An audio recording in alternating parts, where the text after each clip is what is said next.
बोलो श्री भागवत भगवान की जय। कृष्ण कन्हैया लाल की जय। श्री राम जय जय राम। श्री राम जय जय राम। श्री राम जय जय राम। श्री राम जय जय राम।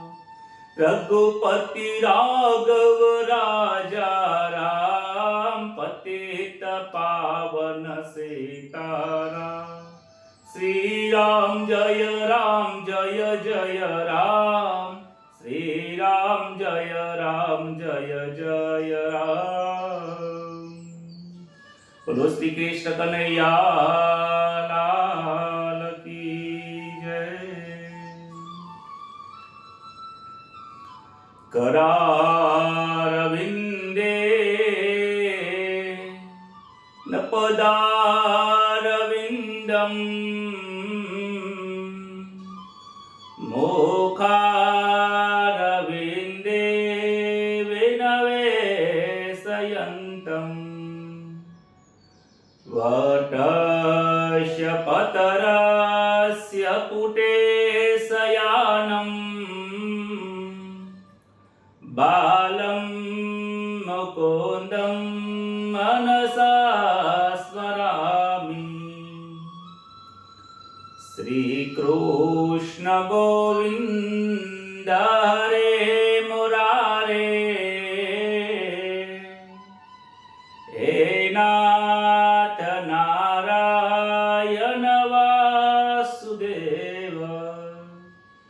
जीवहेऽपि बसवामृतमेव तदेव। गोविन्द दामोदर माधवेति। विकरेतु कामा किल गोपकन्या। मोरारिपादार्पितचेतवृत्ति। दधियादिकं मोहवसादवोचात्।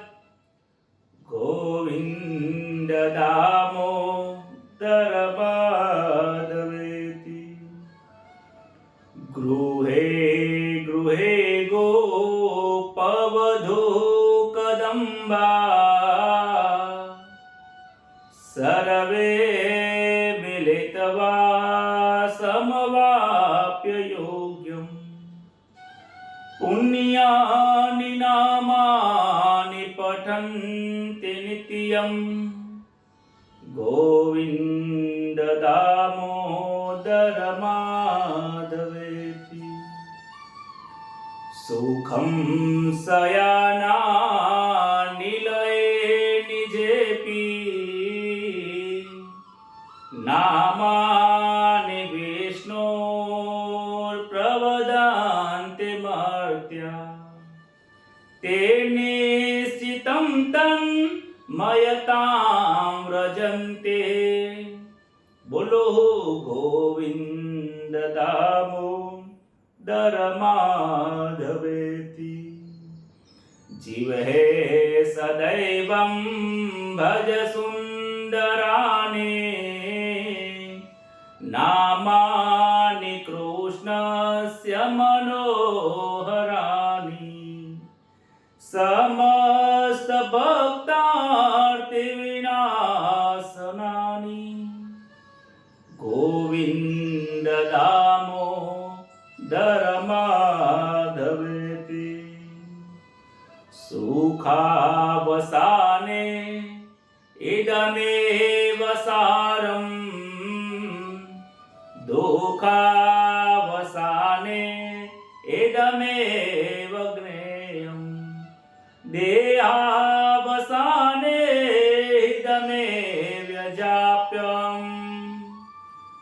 गोविन्द दामोदर माधवेति। श्री कृष्ण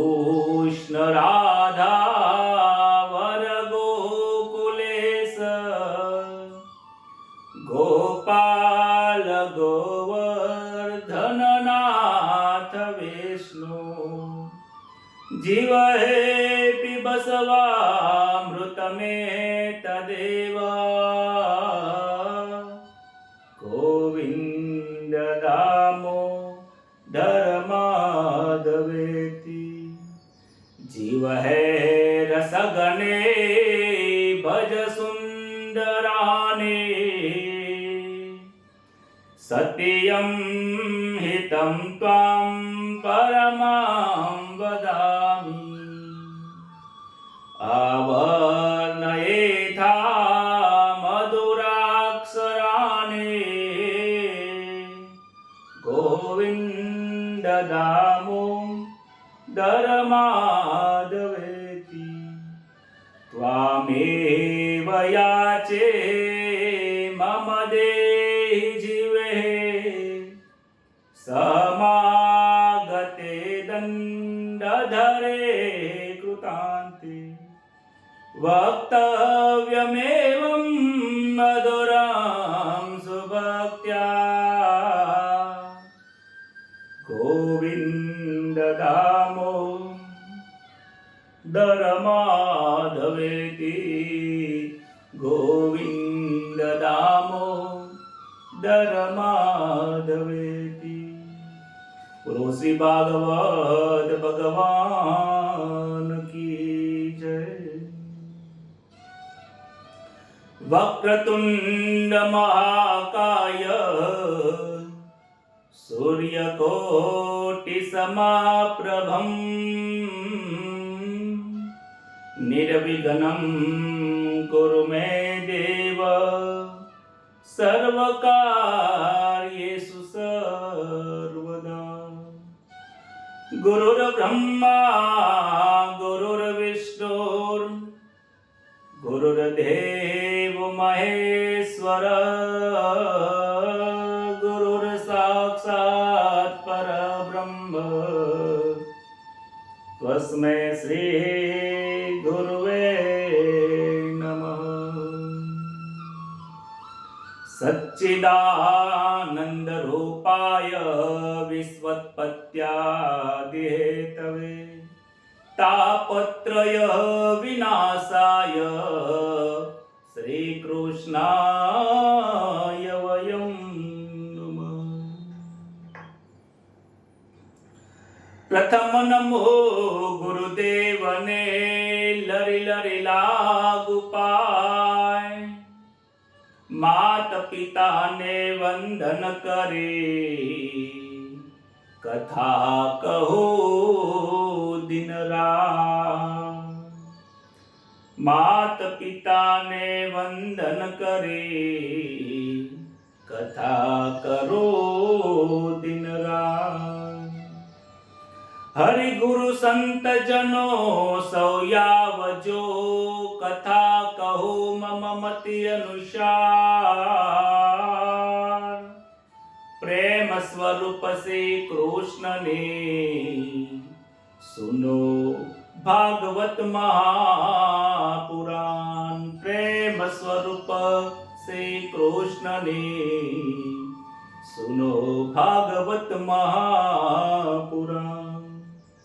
મંગલ દિવસ યાચનો મંગલ સૌનું થાય. મંગલ દિવસ આજનો મંગલ સૌનું થાય.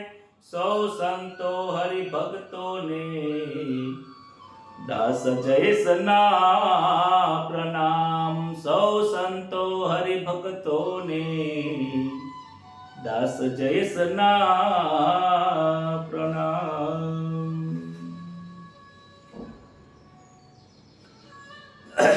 બોલો શ્રી કૃષ્ણ કનૈયા લાલ કી જય. પરમ પવિત્ર એવો ભાદરવા સુદ નોમનો દિવસ એટલે કે શ્રીમદ ભાગવત મહાપુરાણનો પારાયણનો દિવસ.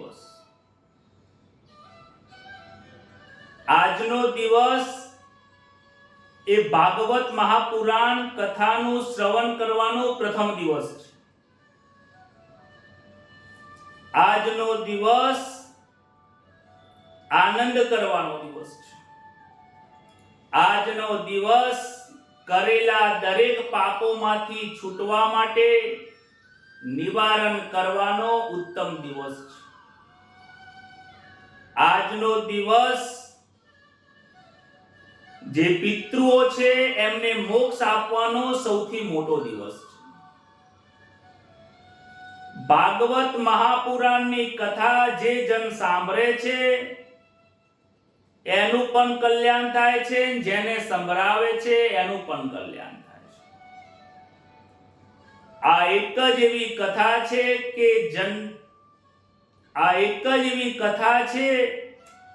જે કથા સાંભળવાથી મૃત્યુ પહેલા પણ મોક્ષ થાય છે અને મૃત્યુ પછીના લોકોને પણ એનો મોક્ષ કરવા વાળી આ પાવન કથા છે. શ્રીમદ ભાગવત કથા ઘણા લોકો સાંભળે છે. ઘણા લોકોને એમના જીવનની અંદર ઘણી જગ્યા ઉપર સાંભળી હશે. પ્રથમ આ ભાગવતની કથા પરીક્ષિત રાજાએ સાંભળેલી. પરીક્ષિત રાજાએ 7 દિવસની અંદર એમના પોતાના જીવનની અંદર મોક્ષ પામ્યા હતા. ખૂબ વિચારવા જેવું છે કે પરીક્ષિત રાજાને 7 દિવસની અંદર મોક્ષની પ્રાપ્તિ થઈ ગઈ. આપણે તો અનેક વાર ભાગવતની કથા સાંભળી કરી છતાં પણ કોઈ મોક્ષના દરવાજા ક્યાંય દૂર દૂર સુધી દેખાતા નથી. આનો વિચાર કરવાની બહુ જરૂર છે. એવું કયું કારણ છે કે જેના કારણે આપણને મોક્ષનો દ્વાર દેખાતો નથી? એ કારણનો વિચાર કરવાની જરૂર છે. એ કયું કારણ છે કે જેના કારણે ભાગવત કથા સાંભળવા પછી પણ ઈશ્વર પ્રત્યે પ્રેમ અને ઈશ્વરના દર્શન થતા નથી? લોકો કહે છે કે અમે દરરોજ ઈશ્વરના દર્શન કરીએ છીએ, મહાદેવના દર્શન કરીએ છીએ, રોજ મંદિરે જઈએ છીએ, પણ દર્શન કરે છે પણ પથ્થરના દર્શન થાય છે, ભગવાનના દર્શન થતા નથી. મૂર્તિ એ ભગવાન નથી, પરંતુ મૂર્તિમાં જેનું આહવાન કર્યું છે એ ભગવાન છે. આ દેહ એ ઈશ્વર નથી, પણ આ દેહની અંદર જે વ્યક્તિ રહીને આ દેહની અંદર જે ચલાવી રહ્યો છે એ ઈશ્વર છે. ફૂલની અંદર સુગંધ છે એ ઈશ્વર સ્વરૂપ છે, પરંતુ ફૂલને સુગંધને જોઈ શકાતો નથી. જીવન ખૂબ અમૂલ્ય છે. 84 લાખ યોનિમાંથી ફરીને આવતો આ જીવ અનેક માયાના બંધનમાં બંધાતો જન્મ અને મરણના ચક્કરની અંદર ફર્યા કરે છે, પરંતુ એના હાથમાં કોઈ મોક્ષનો દ્વાર નથી આવતો. કારણ કે એને સાચો કોઈ ઉપાય કર્યો નથી. કારણ કે એને સાચી રીતે શ્રીમદ ભાગવતની કથા સાંભળી નથી. કથાને વારંવાર સાંભળવાની જરૂર પડે જ નહીં. એક વખત જો યોગ્ય રીતે કથા સાંભળવામાં આવે તો તત્કાલ મોક્ષ પદ પામે છે. પરીક્ષિત રાજા પાસે 7 દિવસ હતા. 7 દિવસ તો કન્ફર્મ હતું કે 7 દિવસ સુધી તો મૃત્યુ આવવાનો જ નથી. પરંતુ આપણી પાસે તો 1 મિનિટની પણ ખબર નથી કે 1 મિનિટ પછી શું થવાનું છે. સુખદેવજી મહારાજ કહે છે કે હે પરીક્ષિત, શું કામ ચિંતા કરે છે? હજી તો 7 દિવસ પડ્યા છે. ખટવાંગ રાજાને ખબર પડી તો 2 કલાકની અંદર એમને મોક્ષની પદની પ્રાપ્તિ કરી લીધી હતી, ઈશ્વરની પ્રાપ્તિ કરી હતી. તારી પાસે તો 7 દિવસ છે. આપણને 40 42 50 60 પહોંચવાયા છતાંય આપણું ઉપરનું દ્વાર ખુલ્યું નથી, છતાં પણ સમજાતું નથી કે આપણી ભૂલ ક્યાં પડી છે.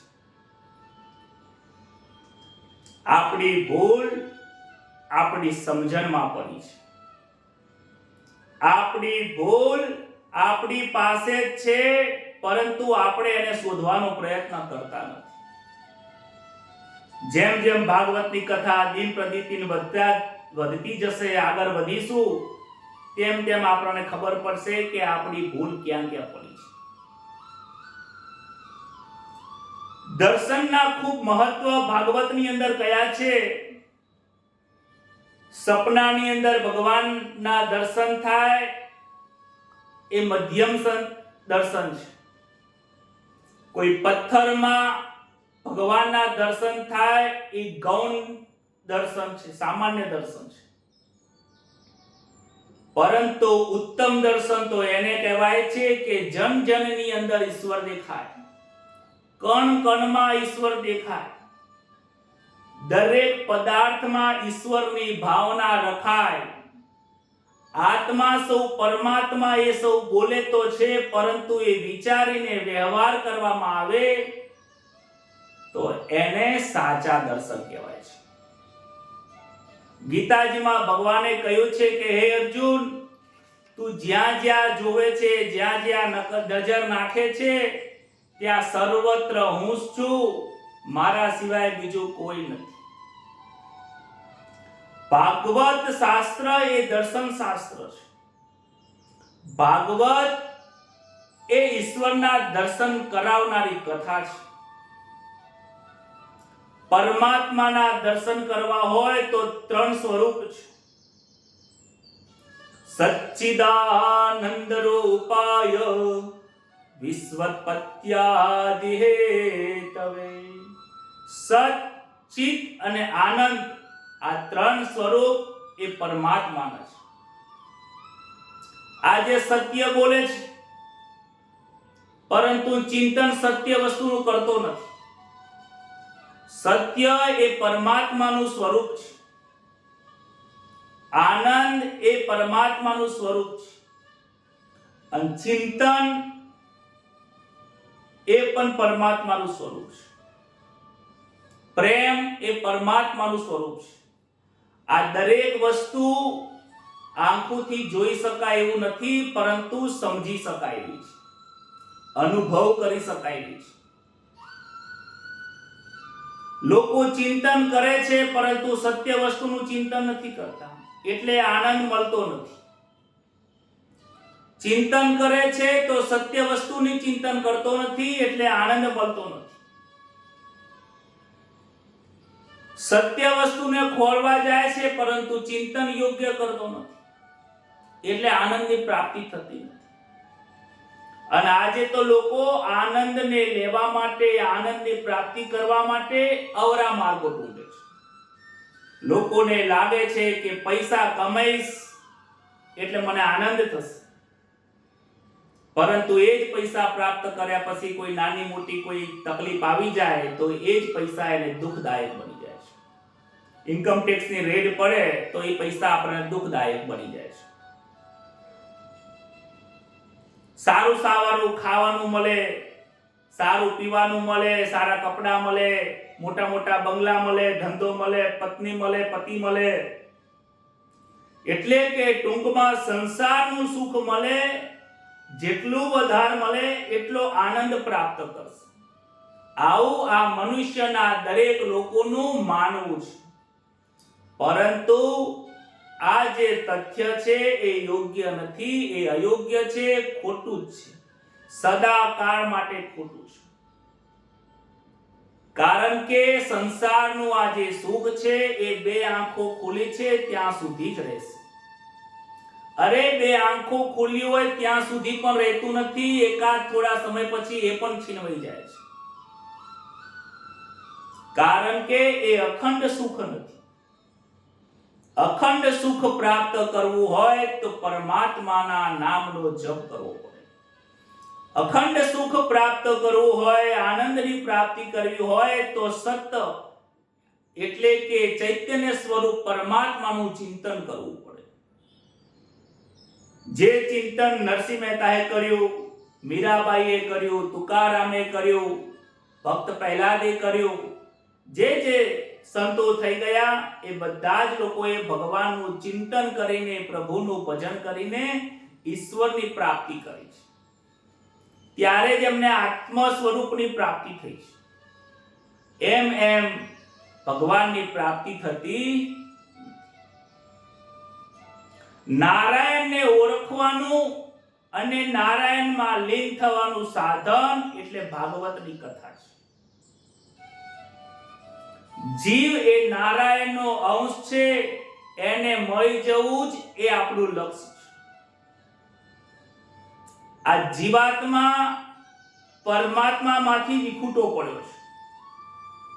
ક્યારનો પડ્યો છે એમાં પડવાની જરૂર નથી. અનેક જન્મો થઈ ગયા, લાખો કરોડો જન્મો થઈ ગયા છે.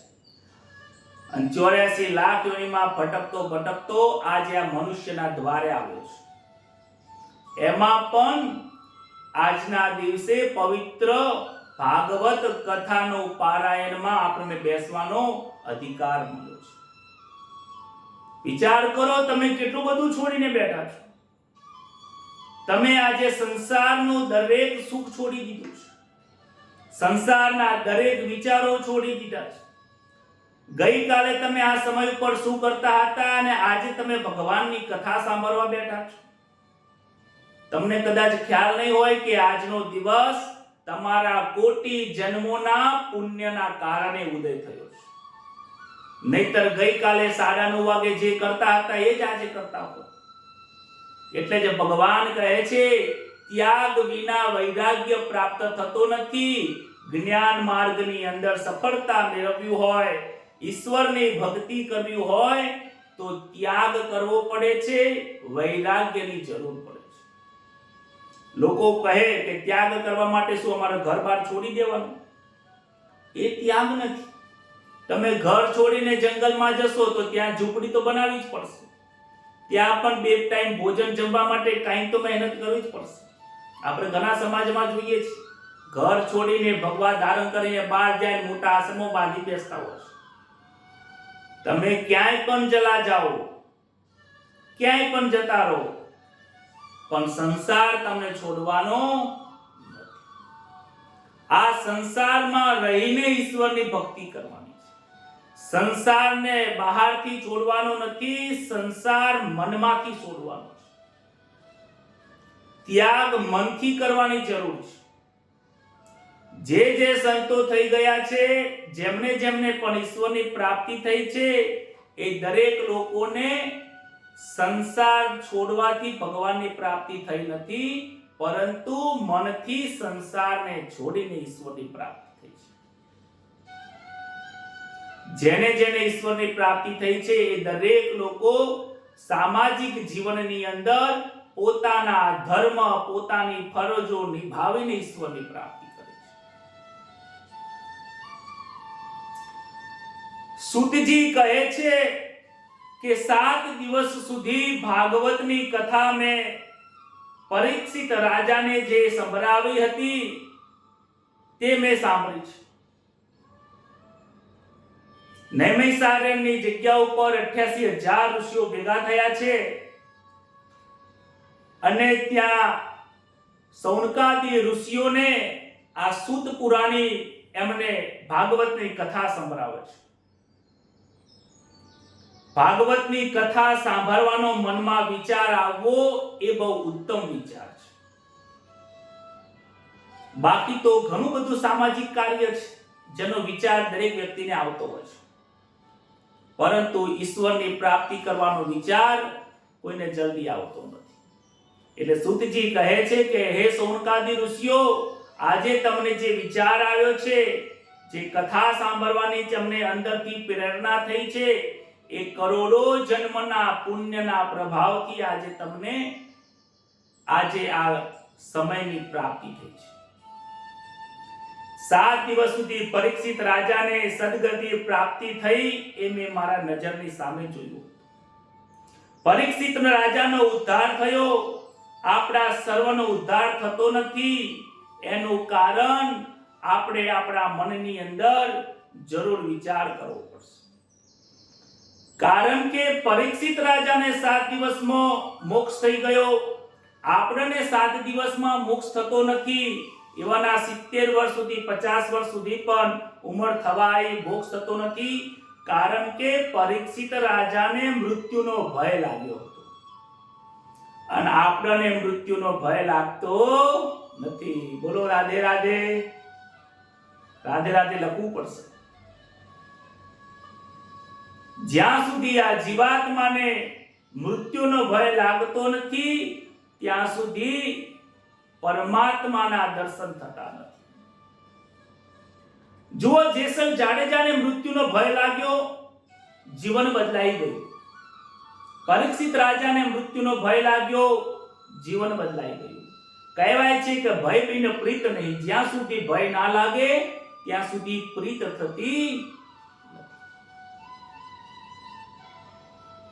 મનુષ્ય જન્મની અંદર છેલ્લી યાત્રા અંતિમ યાત્રાઓ છે. છેલ્લી જે ઘટના છે એ મૃત્યુનો સમય છે. મૃત્યુનો સમય એ પરમાત્માને હિસાબ આપવાનો પવિત્ર દિવસ છે. મૃત્યુનો સમય એ રોવાનો સમય નથી.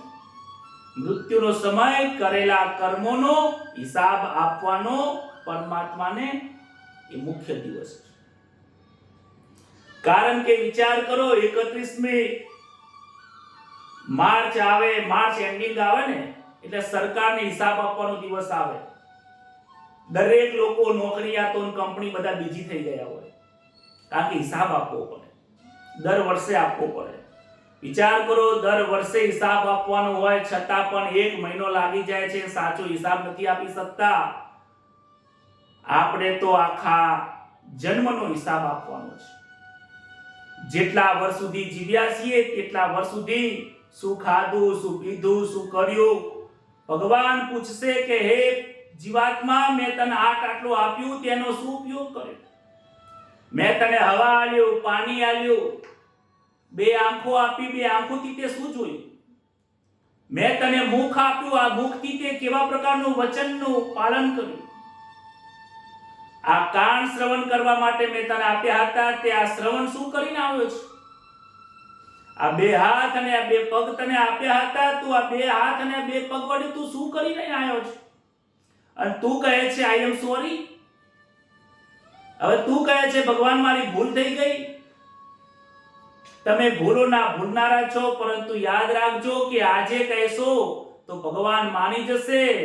મૃત્યુ પછી ભગવાનને કહેશો પ્રભુ મારાથી ભૂલ થઈ ગઈ છે, ભગવાનના હાથમાં પણ નહીં હોય. ભગવાન કહેશે તારો સમય વીતી ગયો છે, હવે તારે જે કર્યું છે એ કર્મ તારે ભોગવવું પડશે.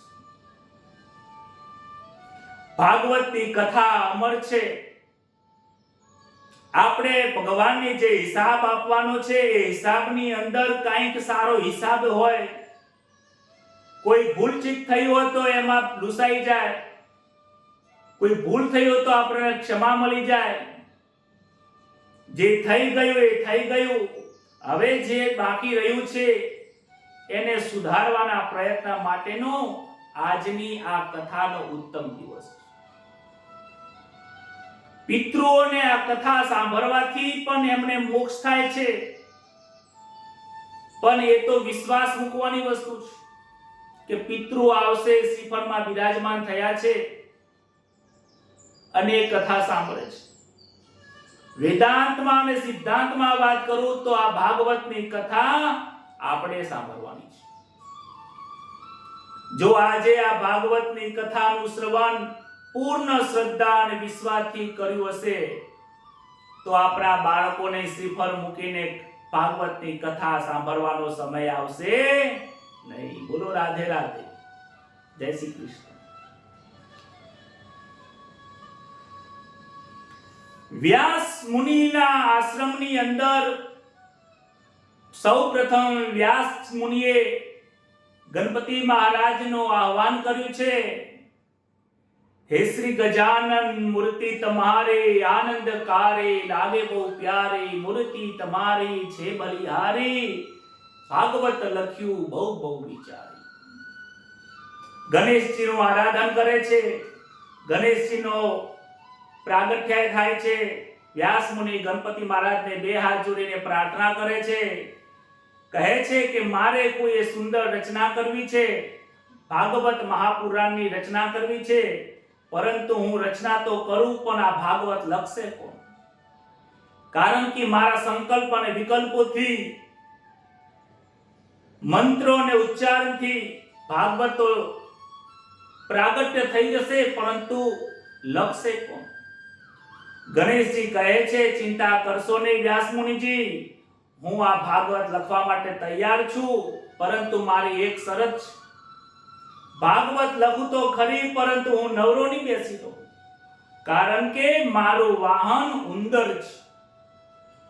ઉંદર એ ખૂબ ઉદ્યમી છે, પુરુષાર્થ વાળો છે. એ ક્યારે નવરો નથી બેસી રહેતો, વારંવાર એ કર્મ કર્યા જ કરે છે.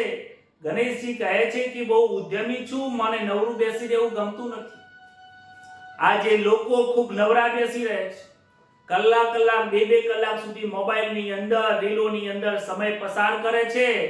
ગણેશજી કહે છે કે લોકોને ભલે સમય પસાર કરતા, મારો સમય બહુ અમૂલ્ય છે, કારણ કે મારે પણ મારા સમયનો હિસાબ આપવો પડે છે મહાદેવજીને. હું નવરો નહીં બેસી રહું. વ્યાસ મુનિજી કહે છે કોઈ વાંધો નહીં. વ્યાસ મુનિજી ભાગવત કથાની શરૂઆત કરે છે. ગણપતિ મહારાજ લેખક થયા છે અને વ્યાસ મુનિજી વક્તા થયા છે. ગણપતિજી લખ્યા કરે છે, વ્યાસ મુનિ ને મુખારવિંદમાંથી ભાગવતની રસપાન કથાનું પ્રવચન ચાલુ થયું છે. કહે છે કે ભાગવતની રચના તો થઈ ગઈ, ત્યાંના પછી ભાગવતની રચના થયા બાદ એમની પ્રચાર પ્રસાર કોણ કરશે? ભાગવતની પુસ્તક ગ્રંથ તો તૈયાર થઈ ગયો, એનો પ્રચાર કોણ કરશે? વ્યાસ મુનિને એની ચિંતા થવા લાગી. ભાગવત એ પ્રેમ શાસ્ત્ર છે. ભાગવતના પ્રેમનો પ્રચાર જેવા વ્યક્તિના હાથમાં જો જશે તો એ પ્રેમનો અર્થ અલગ કરી દેશે. પ્રેમને સમજવું બહુ અઘરું કામ છે. આજના લોકો જેને પ્રેમ કહે છે એ વાસના છે. પ્રેમની અંદર ત્યાગની ભાવના હોય છે, પ્રેમમાં પવિત્રતા હોય છે, પ્રેમમાં આનંદ હોય છે, પ્રેમમાં ભગવાનના પ્રત્યેનું સમર્પણ હોય છે. પ્રેમ શબ્દ ફક્ત ઈશ્વર માટે જ વપરાય છે, બાકી આ પ્રેમ સંસારના કોઈ જીવાત્મા માટે નથી વપરાતો. સંસારની સાથે, સંસારના લોકોની સાથે થાય એને મોહ કહેવાય, અને ભગવાનની સાથે થાય એને પ્રેમ કહેવાય. There are two types of different. બે ડિફરન્ટ. મનુષ્યની સાથે થાય, પુત્રની સાથે થાય, પત્નીની સાથે થાય, પિતા અને માતાની સાથે થાય, કુટુંબ પરિવારના લોકોની સાથે થાય, એ દરેક મોહ છે, અને મોહ એ દુઃખદાયક છે. અને પરમાત્મા સાથે જે થાય છે એને પ્રેમ કહેવાય છે, એ મોહ નથી. કારણ કે મોહને થયા પછી દુઃખ થાય છે, અને પ્રેમ થયા પછી આનંદ થાય છે. જ્યારે ભલે ને ગોપીઓને થયો પ્રેમ, કૃષ્ણનો વિયોગ થયો, છતાં પણ આનંદ સ્વરૂપ છે. રાધા પાસેથી કૃષ્ણ જતા રહ્યા ત્યારે પણ ઉદ્ધવજીને કહે છે, હે ઉદ્ધવ, તને એમ લાગે છે કે મારા કૃષ્ણજી મથુરામાં છે? તું જુઠ્ઠું બોલે છે ઉદ્ધવ. કૃષ્ણ મારા હૃદયમાં જ છે. જો પેલા ઝાડ ઉપર કૃષ્ણ છે, દેખ મારી પાસે હૃદયમાં જ છે. જો પેલા નદીમાંથી પાણી ભરીને કૃષ્ણ લઈને આવે છે, દેખ પેલા હિંડોરા નીચે કૃષ્ણ અને ગોપીઓ રાસ રમી રહ્યા છે. હે ઉદ્ધવ, તને મથુરામાં દેખાય છે, પણ મને તો તારાની તમારા અંદર પણ કૃષ્ણના દર્શન થાય છે. કારણ કે પ્રેમ એક એવું સ્વરૂપ છે કે પરમાત્મા સિવાય બીજું દેખાતું નથી. એટલે જો જીવનમાં કોઈની સાથે પ્રેમ કરો તો પરમાત્મા સાથે કરજો, જેથી દુખી નહીં થાઓ. અને સંસારની સાથે જો મોહ થશે, એની સાથે જો તમે પ્રેમ કરવાની વાતો કરશો તો અંતે તમને દુઃખ ને દુઃખ ને દુઃખની વાત થશે. અને તમે અનુભવ કરજો, ચિંતન કરજો. જે દુખી કરે છે એ સંસાર છે, સુખી કરે એ સામર્યો છે. વ્યાસ મુનિ ભગવાન નારાયણની પ્રાર્થના કરે છે કે હે નારાયણ, હે ભગવાન, મારી આ શંકાનું નિવારણ કરો. મને આ ભાગવતનું પ્રચાર પ્રસાર કરવા માટે કોણ આવશે? ભગવાન શંકર વૈરાગ્યનું સ્વરૂપ છે. જેનામાં વૈરાગ્ય છે એ જ પ્રેમ કરી શકે છે. જેનામાં વૈરાગ્ય નથી એ પ્રેમ કરી શકતો નથી. કારણ કે પ્રેમ કરવા માટે વૈરાગ્ય, ત્યાગ, સમર્પણ એ પાયાની બાબતો છે. વ્યાસજીએ વિચાર્યું કે શિવજી મારા ઉપર કૃપા કરે અને પુત્ર સ્વરૂપે આવે, અને રુદ્રનો જન્મ છે. મહારુદ્રનો જન્મ નથી, પરંતુ શિવ પરબ્રહ્મ છે, તેમનો જન્મ નથી. શિવજી મહારાજ જો જન્મ ધારણ કરે અને વૈરાગ્ય સ્વરૂપ છે તો ભાગવતને પ્રેમ સ્વરૂપની કથાને બરાબર સમજી શકશે અને આ સંસારમાં પ્રેમના શબ્દને, ભાગવતની કથાને સારી રીતે પ્રચાર કરી શકશે. બોલો રાધે રાધે. વ્યાસજીએ શંકરની આરાધના કરી. વ્યાસજીએ મેં માગ્યું છે સમાધિમાં આનંદ આપ ભોગવો છો, જગતને આપવા માટે, જગતને જ્ઞાન પીરસવા માટે મારા ઘરે પધારો. પરંતુ ભગવાન શંકરના વિચાર આવે છે સંસારમાં આવવાનું મારું મન નથી. ભગવાન શંકર વિચાર કરે છે કે હું તો માયામાં આવીશ તો તકલીફ થશે. હું તો માયાથી અલિપ્ત રહું છું, માયામાં લિપ્ત રહેતો નથી. જો હું જન્મ લઈશ તો સંસાર મને પકડી પાડશે. ભગવાન શંકરજીને જન્મ લેવાની ઈચ્છા થતી નથી. વ્યાસજી કહ્યું, મહારાજ, તમારે આવવાનું ગમતું નથી, પરંતુ જીવોના કલ્યાણ માટે તમારે જન્મ લેવો પડશે. શિવજીએ વિચાર કર્યો, જે બ્રહ્માનંદનો અનુભવ કરું છું તે જગતને આપું તો એકલપટો કહેવાઉં. મારે તો જગતને સમાધિના આનંદનું દાન કરવું છે. શિવજી અવતાર લેવા માટે તૈયાર થાય છે. શિવજી વિચાર કરે છે કે હું જે આનંદ સ્વરૂપને પ્રેમથી પરમાત્માનું ધ્યાન ધરું છું, એ ધ્યાન, એ જ્ઞાન જો હું બીજાને પણ આપું તો પણ વધારે સારું છે. આવો વિચાર કરીને સુખદેવજી મહારાજ, વ્યાસ મુનિની સુખદેવજી મહારાજ ના સ્વરૂપે જન્મ લેવાનો વિચાર કરે છે. શિવની કૃપાથી વાટિકાજીને ગર્ભ રહ્યો છે. સુખદેવજી મહારાજ શિવનો અવતાર હતા, પહેલેથી નિર્વિકારી છે. સુખદેવજી 16 વર્ષ સુધી માતાના ગર્ભમાં રહ્યા છે. માના પેટમાં 16 વર્ષ સુધી પરમાત્માનું ધ્યાન ધર્યું.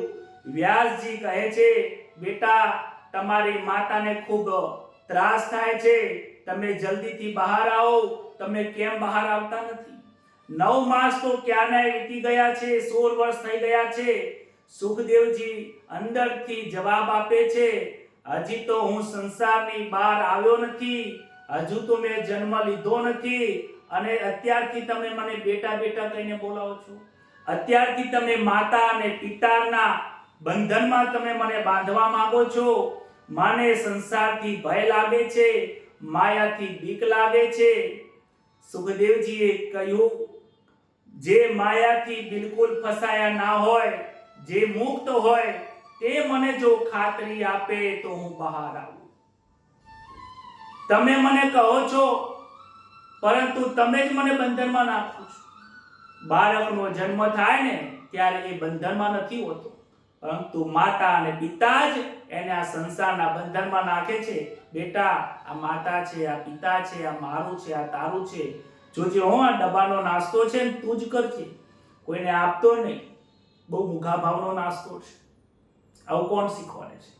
બાજુવાળા આવે ને એટલે દરવાજો બંધ કરી દેવાનો, જમતા જમતા કોઈના ઘરે જવાનું નહીં, કોઈને આપવાનું નહીં, કોઈને આપવાનું નહીં, કોઈનું લેવાનું નહીં. આવી જે મારું તારુંની જે ભાવના છે એ બાળક ઘરમાંથી જ શીખે છે. અહીંયા પણ એવું જ થાય છે. ત્યારે સુખદેવજીના પ્રશ્નના ઉત્તર આપવા માટે વ્યાસ મુનિ ભગવાન નારાયણનું ધ્યાન ધરે છે અને નારાયણને પ્રાર્થના કરે છે. ત્યારે નારાયણ કહે છે કે તમે જન્મ લો, તમને માયા અસર નહીં કરે, અને એ અસર નહીં કરે વિચાર કર્યા પછી વાટિકાજીને ત્યાં સમજાવે છે અને તારો ગર્ભ રહ્યો નથી, ઈશ્વર સર્વેશ્વર છે, હે પુત્ર. એના પછી સુખદેવજી મહારાજ ભગવાન નારાયણની પ્રાર્થના સાંભળીને વાટિકાજીના ગર્ભમાંથી બહાર આવે છે અને એમનું પ્રાગટ્ય થાય છે. જેવું પ્રાગટ્ય થાય છે તરત જ તેવા ત્યાંથી ઘર છોડીને નીકળી જાય છે. બોલો શ્રી સુખદેવજી મહારાજ કી જય. જેવો પુત્રનો જન્મ થયો એવા જ સુખદેવજી મહારાજ ઘર છોડીને નાસી જાય છે. ત્યારે વાટિકાજી એટલે કે વ્યાસ મુનિના ધર્મપત્ની એમને સમજાવે છે કે હે પુત્ર, પાછો વળ, મને છોડીને તું જોઈશ નહીં. ત્યારે લૌકિક સંબંધનું વિસ્મરણ થાય છે. બ્રહ્મ સંબંધ ત્યારે જ થાય જ્યારે લૌકિક સંબંધ છૂટી જાય છે. સુખદેવજીએ કહ્યું કે હે માતા, તમે અનેક વાર મારા માતા બન્યા હશો, પિતા બન્યા હશો, કેટલાય પુત્રનો જન્મની અંદર તમે જન્મ આપ્યો હશે. વ્યાસ મુનિ પણ ઘણી વખત પિતા પુત્ર બન્યા હશે. મારા અનેક જન્મ થયા હોય, અનેક જીવોના અનેક માતા પિતાઓ થયા હોય છે, એ કોઈ જાણતું નથી. પરંતુ આ સંસારની અંદર મારા સાચા અને માતા પિતા એ ઈશ્વર છે, પરમાત્મા છે. તમે મારા સાચા માતા પિતા નથી. પિતાજીને કહે છે કે હે પિતાજી, તમારા અનેક જન્મો થયા છે, પૂર્વ જન્મ તમને યાદ નથી. મારા સાચા માતા પિતા નારાયણ છે. હે પિતાજી, તમે મારી પાછળ પડશો નહીં, પરમાત્માની પાછળ પડો. યાદ રાખો, જગત જેની પાછળ પડે છે તે તમને બહુ રડાવશે. તમે મારી પાછળ ના પડશો, પુત્ર પુત્ર કહીને પાછળ ના પડશો, પુત્રના મોહમાં જો તમે પડી જશો તો દુખી થશો. પરમાત્માની સાથે પ્રેમમાં પડશો તો તમે મોક્ષની પ્રાપ્તિ થશે. સુખદેવજીનું ચરિત્ર અતિ દિવ્ય છે. બદ્રીનારાયણની અંદર સુખદેવજી મહારાજનું પ્રાગટ્ય થયું છે. ગંગાના કિનારે આવ્યા છે. અનેક ઋષિ મુનિઓ ભેગા થયા છે. પરીક્ષિત રાજાને ભાગવત સંભળાવ્યું. સુખદેવજી મહારાજ નર્મદાએ આવ્યા છે. વ્યાસ મુનિ પણ એમની પાછળ પાછળ આવ્યા છે. ત્યારે સુખદેવજી કહે છે વ્યાસ મુનિને કે હું આ કાંઠે બેઠો છું, તમે તે કાંઠે બેસો. નર્મદાના કાંઠે એકબીજાના કાંઠે બેસીને ત્યાં પરમાત્મા નું ધ્યાન ધરે છે.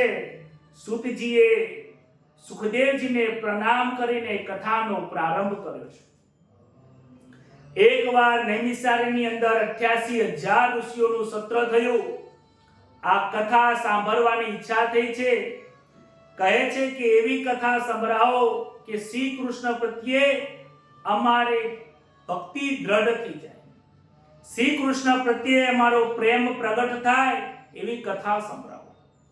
સનકાદી ઋષિઓ કહે છે કે ભક્તિ, જ્ઞાન અને વૈરાગ્ય હોય તો જ પરમાત્માની પ્રાપ્તિ થાય છે.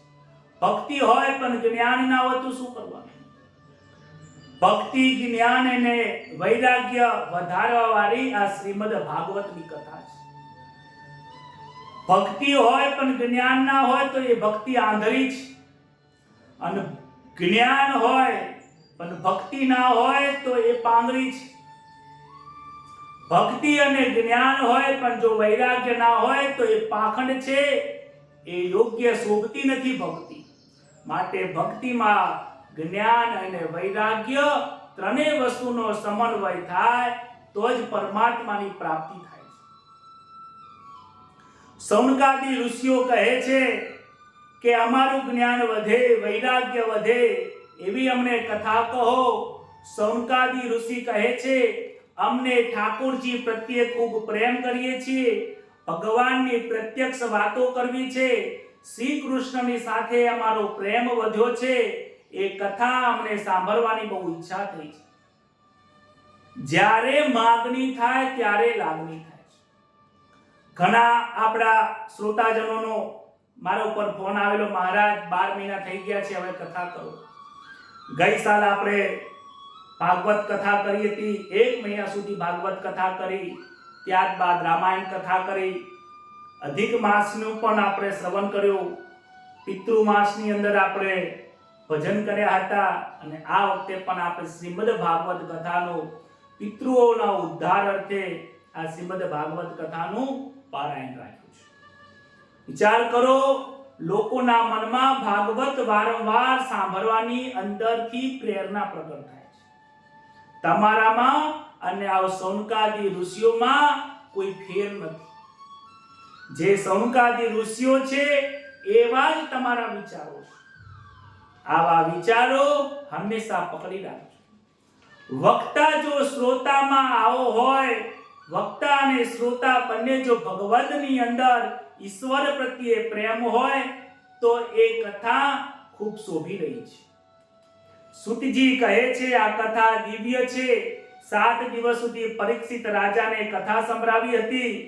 સુખદેવજી મહારાજે મને કહ્યું હતું, એમની પાસે મને બોલાવ્યો હતો, બેસાડ્યો હતો, અને મેં જ મારા નજરની સામે જોયું હતું કે આ સુખદેવજી મહારાજની પાસેથી શ્રીમદ ભાગવતની કથા સાંભળ્યા પછી તક્ષક નાગ કરડે એની પહેલા જ એ સ્વધામાં ગયા હતા. સુખદેવજી મહારાજે બ્રહ્મ દ્રષ્ટિથી, પ્રભુની પ્રેરણાથી કથા સાંભળવા માટે સૌ લોકો આવ્યા હતા. વક્તા અને શ્રોતા બંને જો અધિકારી હોય તો ચોક્કસ 7 દિવસ નહીં પરંતુ 7 કલાકની અંદર જ મોક્ષના પદની પ્રાપ્તિ થાય છે. કહેવાય છે કે સંસારનો મોહ બહુ કઠણ છે. વિવેકથી સંસારનો અંત લાવવો જોઈએ. જ્યાં સુધી સંસારનો અંત વિવેક નહીં આવે ત્યાં સુધી સંસારનો અંત નહીં આવે. સંસારને છોડવાની જરૂર નથી, પરંતુ મનથી સંસાર છૂટી જશે તો તમને ઈશ્વરની ચોક્કસથી પ્રાપ્તિ થશે. ભાગવત કથાનું મહાત્મ્ય અનેક વાર સનત કુમારોએ નારદજીને કહીને સંભળાવ્યું હતું. મહાત્મા એવું લખ્યું છે કે મોટા મોટા ઋષિઓ, દેવ ઋષિઓ પોતાનું દેવલોક, બ્રહ્મલોક છોડીને વિશાળ ક્ષેત્રની અંદર આવ્યા છે, બદ્રિકાશ્રમમાં આવ્યા છે. સનત કુમારો પધાર્યા છે. બદ્રિકાશ્રમની અંદર વિશાળ રાજાએ જે આ તપ કર્યું હતું ત્યાં વિશાળ ક્ષેત્ર કહેવાય છે, અને એ જગ્યા ઉપર શ્રીમદ ભાગવત કથાનું પારાયણ થયું હતું. એક વખત નારદ મુનિ વિશાળ ક્ષેત્રની અંદર જ્યાં સનત કુમારો બિરાજમાન આવ્યા હતા ત્યાં નારદજીનો મુખ ઉદાસ જોઈને સનત કુમારોએ એમને કારણ પૂછ્યું કે નારદ મુનિ આજે ઉદાસ કેમ છે? પૂછે છે કે હે નારદ મુનિ, તમે ઉદાસ કેમ છો? ત્યારે નારદ મુનિ કહે છે કે મેં કેટલાય સમય સુધી જોયું, પરંતુ મને સંસારના લોકો બહુ દુઃખી દેખાય છે. આજે સંસારમાં ધર્મ રહ્યો નથી. મનુષ્યો પોતપોતાના કર્મના કારણે ખૂબ દુઃખી થયા છે. દેશ દુઃખી થયો છે કારણ કે ધર્મનું આચરણ ઘટી ગયું છે. લોકો અધર્મમાં માનવા લાગ્યા છે. લોકોને ભક્તિ તૂટવા લાગી છે, સત્યનું આચરણ તૂટી ગયું છે, વાણીમાં કોઈ સત્યતા રહી નથી. લોકોએ ભક્તિ છોડી છે, જ્ઞાન છોડ્યું છે, વૈરાગ્ય છોડ્યું છે. નારદજી કહે છે લોકો જૂઠું બોલે છે, વ્યવહાર જૂઠા કરે છે, જેના કારણે દુઃખી થાય છે. જગતમાં મને નીતિ દેખાતી નથી. નારદજી કહે છે ક્યાંય મને શાંતિ જોવા મળતી. કહે છે કે એકવાર કળિયુગના દોષો અનેક દોષો જોતા જોતા મને એક વખત એક સ્ત્રી જોવા મળી. એ સ્ત્રીની પાસે મૂર્છામાં બે વૃદ્ધ લોકો હતા. એ બે વૃદ્ધ લોકો, એના બે પુત્ર હતા, જ્ઞાન અને વૈરાગ્ય. કહે છે નારદ મુનિને કહે છે, જોઈને ઊભા રાખે છે, પૂછે છે કે તમે કોણ છો? નારદ મુનિને બે હાથ જોડે પ્રાર્થના કરીને કહે છે કે મારું નામ ભક્તિ છે. મહારાષ્ટ્રની અંદર મારું નામ ભક્તિ છે અને દ્રવિડ દેશમાં મારો જન્મ થયેલો. આચાર વિચાર ત્યાં શુદ્ધ હતા. સદવિચારના કારણે મારું બાળપણ ખૂબ ભક્તિમય ગયું. મહારાષ્ટ્રની અંદર કોઈ જગ્યાએ મારું સન્માન ના રહ્યું અને ગુજરાતમાં આવવાથી મારા બંને પુત્રો વૃદ્ધ થઈ ગયા છે. આ કલિયુગની અંદર ભક્તિ છિન્ન ભિન્ન થઈ રહી છે. પ્રથમ શ્રવણ ભક્તિ કહેવાય છે. મનન કરવું જોઈએ, નિધિધ્યાસન કરવું જોઈએ, કીર્તન ભક્તિ કરવી જોઈએ. આ જે 9 પ્રકારની જે ભક્તિ કહી છે એ ધીમે ધીમે ધીમે ધીમે તૂટતી ગઈ છે. આજકાલના લોકો દેવ પૂજા કરતા નથી, પરંતુ દેહની પૂજા કરે છે. ભક્તિના બે બાળકો છે, જ્ઞાન અને વૈરાગ્ય. વૈરાગ્યની સાથે ભક્તિનો આદર કરવો જોઈએ. નારદજી કહે છે જ્ઞાન અને વૈરાગ્યને મૂર્છા કેમ આવી છે? કલિકાળમાં ધર્મ વધ્યો છે, માટે એને મૂર્છા આવી છે. નારદજીએ ભક્તિને મહારાણીને આશ્વાસન આપ્યું કે ચિંતા કરશો નહીં, હું એમને જગાડી આપીશ, એમને હું મૂર્છામાંથી બહાર નીકાળીશ. નારદજીએ જ્ઞાન વૈરાગ્યને જગાડતા અનેક પ્રયત્નો કર્યા, પરંતુ સફળતા મળતી નથી. ત્યારે શરીરમાં, વૃંદાવનમાં અને હૃદયમાં અનેક વાર વૈરાગ્ય જાગે, અનેક યજ્ઞ કર્યા, પરંતુ જ્ઞાન ભક્તિને વૈરાગ્ય જે એમના જે બે પુત્રો છે એ મૂર્છિત અવસ્થામાંથી બહાર આવતા નથી. ત્યારે નારદજી અનેક સાધુઓને પૂછે છે, કોઈ ઉપાય બતાવી શકતા નથી. એટલામાં તો આકાશમાંથી આકાશવાણી થાય છે, સત્કર્મ સત્કર્મ વિચાર આવે છે. સનકાદી ઋષિઓ કહે છે કે આ સત્કર્મ એટલે શું, હું તમને જણાવું છું, તમે સાંભળો. નારદ મુનિ કહે છે કે આ સત્કર્મ શું છે? ત્યારે ત્યાં બદ્રિકાશ્રમના ઋષિઓ કહે છે, ત્યાં સનકાદી ઋષિઓ જોયા તે કહે છે કે સત્કર્મ એટલે ભાગવત કથાનું શ્રવણ. સત્કર્મ એટલે સત્યનું આચરણ. સત્કર્મ એટલે સત્યની સાથે ચાલવા વાળું કર્મ. જે યોગ્ય કર્મ છે, પરમાત્માને ગમે એવું કર્મ, પોતાના જીવનને સુખી કરે એવું કર્મ. સત્યના આચરણ વાળું કર્મ એટલે સત્કર્મ કહેવાય છે. આજે ભાગવતની કથાનું પારાયણ થઈ રહ્યું છે, એના સિવાય બીજું કોઈ મોટું સત્કર્મ નથી. કારણ કે આપણે આ જીવાત્માને પરમાત્માના મોક્ષ તરફ લઈ જવા માટેની આ કથાનું શ્રવણ કરીએ છીએ. સનકાદી મુનિઓ સમજાવે છે કે ભાગવત વેદ ઉપનિષદનો સાર ભર્યો છે. તમે 4 વેદ વાંચશો તો ખબર નહીં પડે, પરંતુ ભાગવતની આ પ્રેમરૂપી કથા સાંભળશો તો મોક્ષની કથા થઈ જશે. વેદ ભગવાન એ દૂધ જેવા છે, વિશાળ છે, વ્યાપક છે, અનંત છે. ભગવાન ભાગવત એ માખણ છે, સાર છે. 4 વેદોનો સાર એટલે ભાગવત છે. 4 વેદ એ ફૂલ છે અને ફૂલમાં રહેલી સુગંધ એ આ ભાગવત કથા છે. કહે છે કે વેદોની ગૂઢ ભાષા છે, સમજી શકાય તેવી નથી, પરંતુ ભાગવત કથાનું રસપાન કરવાથી નારદ મુનિ ગંગા નદીના કિનારે શ્રીમદ ભાગવત કથાનું પારાયણની શરૂઆત કરે છે. ગંગાનો કિનારો જ્ઞાન ભૂમિ છે. ત્યાં કિનારે જે લોકો આવે છે અને ગંગાના કિનારે, ગંગાના ઘાટે જે લોકો ભાગવતની કથા બેસીને સાંભળે છે તે તત્કાળ મોક્ષ પામે છે. હવે આપણને લાગે કે આપણે ગંગા નદીના કિનારે જઈએ તો કેટલી ત્યાં ધમાચકડી હોય છે. તો યાદ રાખજો કે આજે તમે જે ઠેકાણે બેઠા છો અને કાનમાં જે ભાગવતની કથા શ્રવણ કરી રહ્યા છો ત્યાં જ્ઞાનનો કિનારો છે. ગુરુના આશ્રમે જાઓ ત્યાં જ્ઞાનનો કિનારો છે. માતા પિતાના શરણમાં જાઓ એ પણ જ્ઞાન ગંગાનો કિનારો છે. મંદિરમાં જાઓ તો પણ એ જ્ઞાનનો કિનારો છે. સાધુ સંતોના સંગમાં જાઓ એ પણ કિનારો છે. જ્યાં જ્યાં પ્રભુના નામનું કીર્તન થાય ત્યાં સર્વસ્વ જ્ઞાન ગંગાનો કિનારો છે, જેમાં કોઈ શંકાને સ્થાન નથી. નારદજી સનત કુમારો સાથે ગંગાના કિનારે આનંદ વનમાં આવ્યા છે. નારદજી હાથ જોડીને બેઠા છે. ઋષિ મુનિઓ ભાગવત કથાનો પાન કરવા માટે બેઠા છે. ભૃગુ ઋષિને પણ સમજાવી બોલાવે છે. કથાનો પ્રારંભ થાય છે. બોલો શ્રી કૃષ્ણ કનૈયા લાલ કી જય, ભાગવત ભગવાન કી જય. ત્યાં શરૂઆત થાય છે. જીવ જ્યારે ઈશ્વર જોડે જાય ત્યારે માયાને ગમતું નથી. આ જીવાત્મા જ્યારે ઈશ્વરની જોડે જાય ને ત્યાં માયા પજવી નાખે.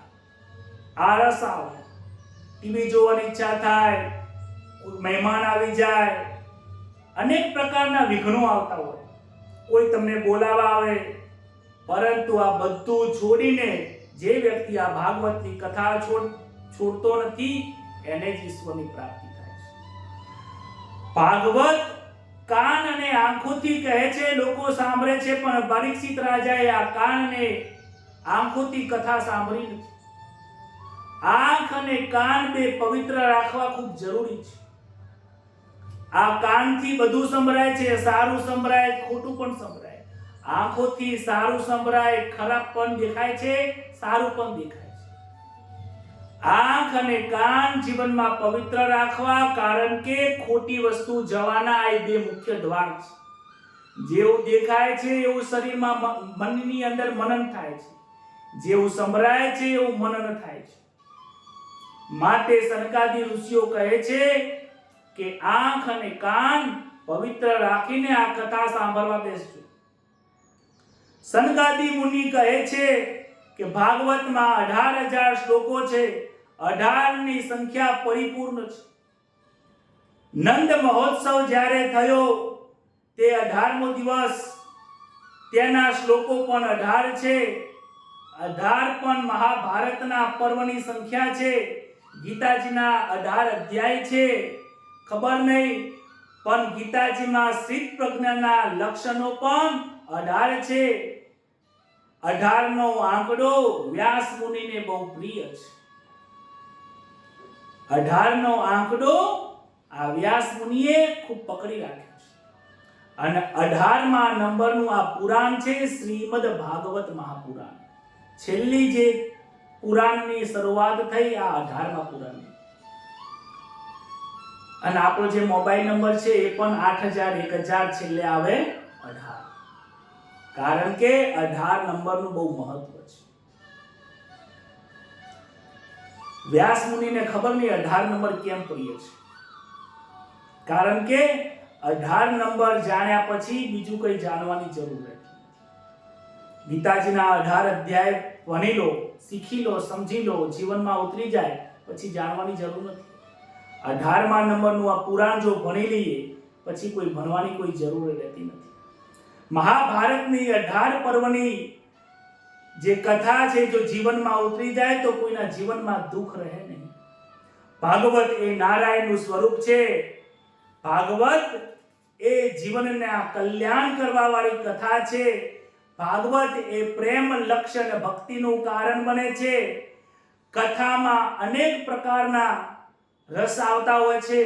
હાસ્ય રસ આવે, ગૌણ રસ આવતા હોય છે, ક્યારેક ક્યારેક વિયોગના રસ આવે, પરંતુ કથા એ હસવાની કથા નથી. ક્યારેક ક્યારેક કથાની અંદર કથા પંડાલમાં બેસીને લોકો કોઈ હાસ્ય રીતે હસતા હોય છે. ભાગવતની કથા એ ખૂબ સિરિયસ થવાની કથા છે. ભાગવતની કથા સાંભળ્યા પછી વૈરાગ્ય જાગવો જોઈએ. વૈરાગ્ય જાગવો જોઈએ. ભાગવતની કથા સાંભળ્યા પછી સંસાર પ્રત્યેનો મોહ છૂટવો જોઈએ.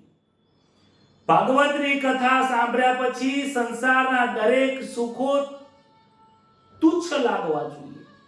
તો સમજજો, જો આવું લાગે કે ભાગવતની કથા આપણે બરાબર સાંભળી છે. આવતીકાલે તુંગભદ્રા નદીના કિનારે આત્મદેવની કથા આવવાની છે. આજની આ કથાને આપણે શ્રીમદ ભાગવતની કથાને શ્રી ભગવાનના ચરણમાં અર્પણ કરીશું.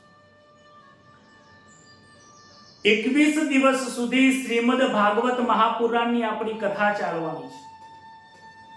આજની આ કથા શ્રીમદ ભાગવત મહાપુરાણનું મહાત્મ્ય હતું.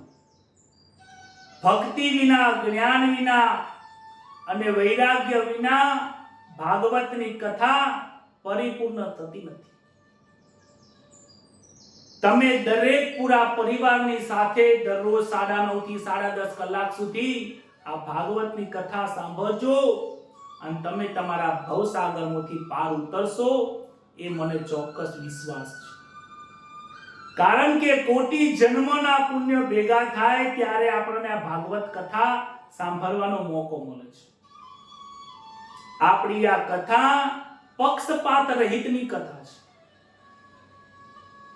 કહે છે, તમે સાંભળજો નર નાર શ્રીમદ ભાગવતની કથા.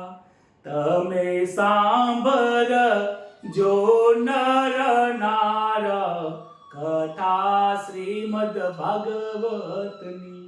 ઉતરી જાશો ભવસાગર પાર કથા શ્રીમદ ભાગવતની. આ કથાને સાંભળવા પછી ભવસાગરમાંથી પાર થઈ જવાય છે.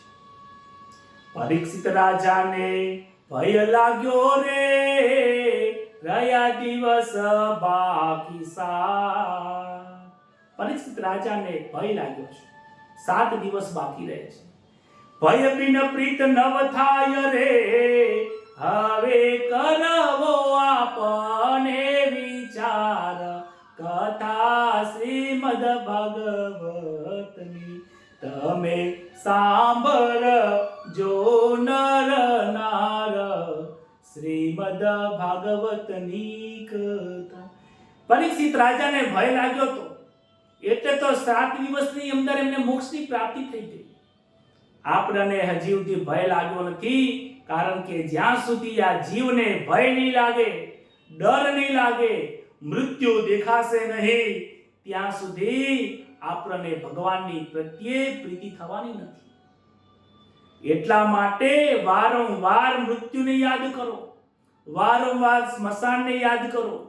જ્યારે જ્યારે સ્મશાનમાં જઈએ છીએ ને ત્યારે આપણને વૈરાગ્ય આવી જાય છે. સ્મશાનથી ઘરે આવીએ એટલે તત્કાળ સંસાર આપણને લાગુ પડી જાય છે. કેમ? કારણ કે આપણે સ્મશાનને ભૂલી ગયા છીએ, આપણે એ મૃત્યુને ભૂલી ગયા છીએ.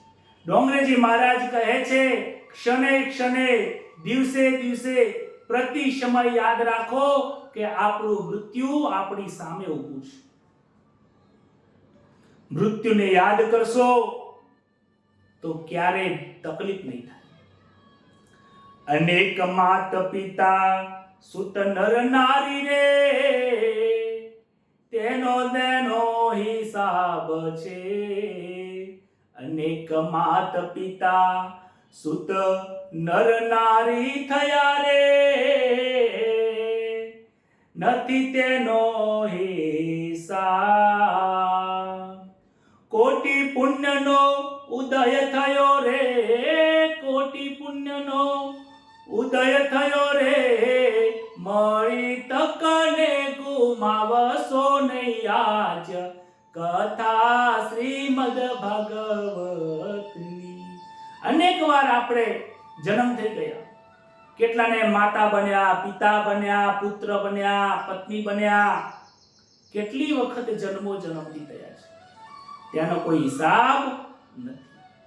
કોટી પુણ્યના કારણે આજે આપણને આ સમય મળ્યો, આજે તક મળી છે, આ 21 દિવસ સુધીની કથા સાંભળવાનો જે સમય મળ્યો છે, આ તકને તમે ગુમાવતા નહીં. પ્રેમ સ્વરૂપ શ્રી કૃષ્ણ છે રે, પ્રેમી જનો પામે પાર. પ્રેમ સ્વરૂપ શ્રી કૃષ્ણ છે રે, પ્રેમી જનો પામે પાર. ભક્તિ જ્ઞાન વૈરાગ્ય થકી રે, પાખંડી જો નો ના પામે પાપ.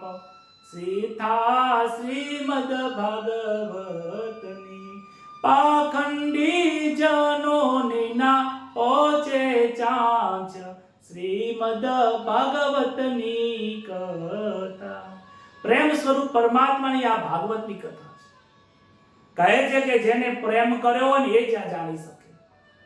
મીરાબાઈને પૂછો પ્રેમ સ્વરૂપ કેટલા હતા? ભગવાનની ભક્તિ કરતા કરતા ઈશ્વરમય બની ગયા.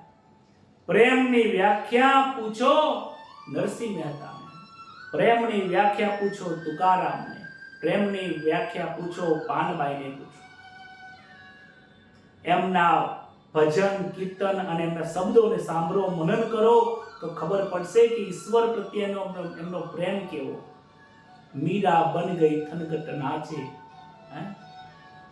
એમના ભક્તિના જે રસ કાવ્યો છે એટલી બધી પ્રેમ ભક્તિ ભરેલી છે કે જેમાં બીજા તમને ક્યાંય જોવા નહીં મળે.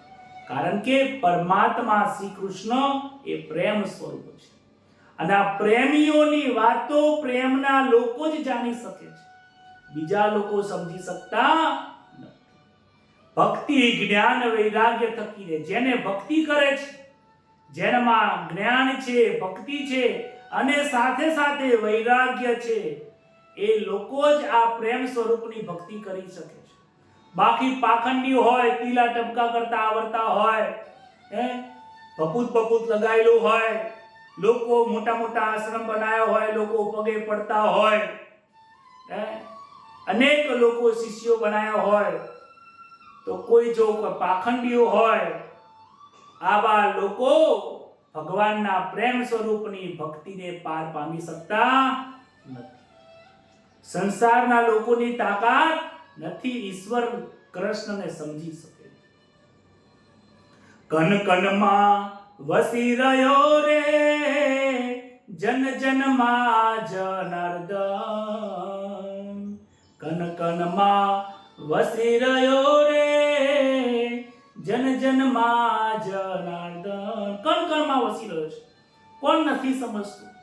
બધા જ સમજે છે. બધાને જ ખબર છે કે એક એક કણની અંદર પરમાત્મા છે. એક એક જન દરેક વ્યક્તિની અંદર પરમાત્મા બિરાજમાન છે. જનાર્દન ઈશ્વર સ્વરૂપ પરમાત્મા બેઠેલા છે. આત્મા એ જ પરમાત્મા રે, આત્મા એ જ પરમાત્મા છે. આવું દરેક લોકો છે, પરંતુ કોઈને સમજાતું નથી.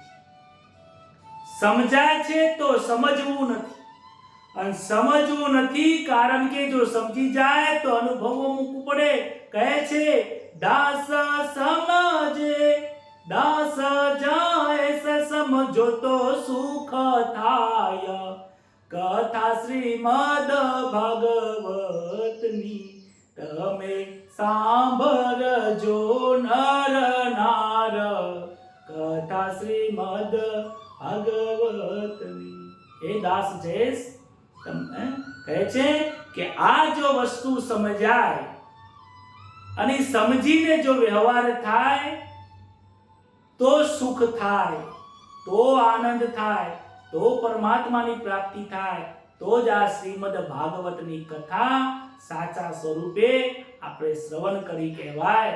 બસ આજની આ કથાને પરમાત્મા સ્વરૂપ શ્રી કૃષ્ણ ભગવાનના ચરણોમાં સુખદેવજી મહારાજના શરણોમાં, સદગુરુ મહારાજના શરણમાં અર્પણ કરીને આજે અલ્પ વિરામ આપીએ છીએ.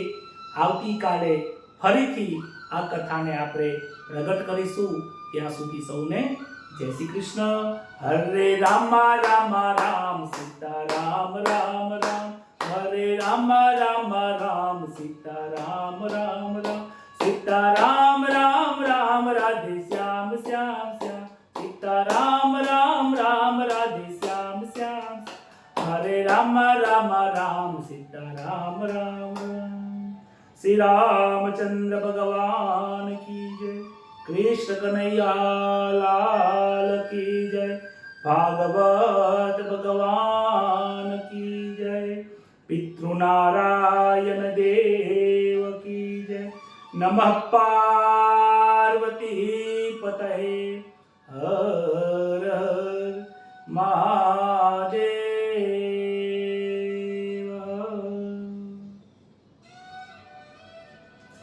સૌને જય શ્રી કૃષ્ણ, જય ભાગવત ભગવાન. ગઈકાલે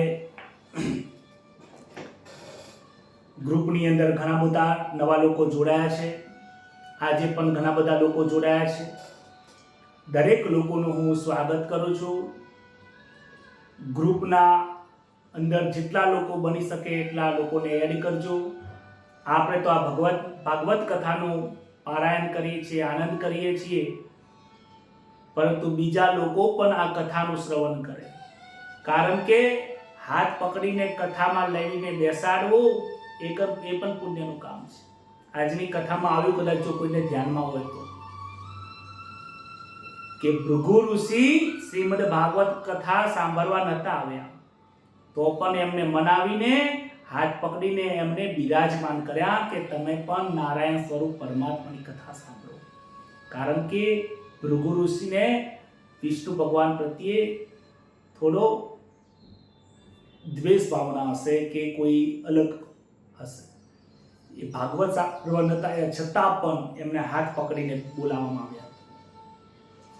જો ઋષિ મુનિઓ જો હાથ પકડીને લઈને આવી શકતા હોય તો આપણે આપણા ગ્રુપની અંદર લોકોને એડ ના કરી શકીએ? એડ કરવા આપણી ફરજ છે. કથા સાંભળવી ન સાંભળવી એમની ફરજ છે. કારણ કે આપણી ફરજ આપણે કથા સાંભળવી એ મહત્વની ફરજ છે. આ જીવનું કલ્યાણ થાય, આપણું કલ્યાણ થાય, એ જ પ્રાર્થના સાથે સૌનું જય શ્રી કૃષ્ણ.